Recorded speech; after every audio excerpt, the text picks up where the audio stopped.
मेरे हाथ देख लें, लोग कहते हैं गांव वाले काम नहीं करते। देखें, दूसरा भी चेक कर लें। अस्सलाम वालेकुम।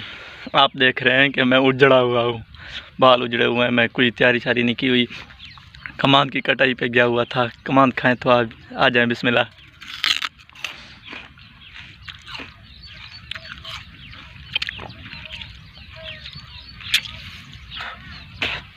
आ जाएं, खाएं तो।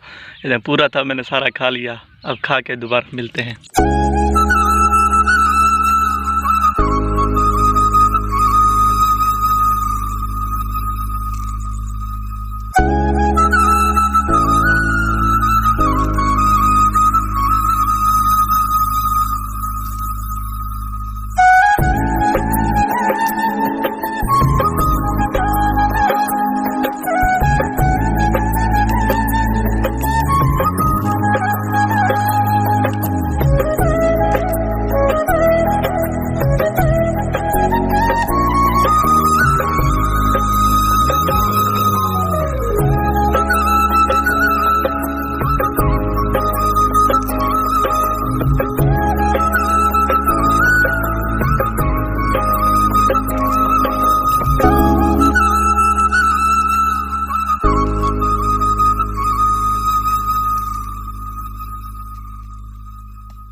दोस्तों, वीडियो के अंदर आप देख भी सकते हैं, खूबसूरत मौसम है। आज बादल बादल बने हुए हैं, ज़बरदस्त मौसम है।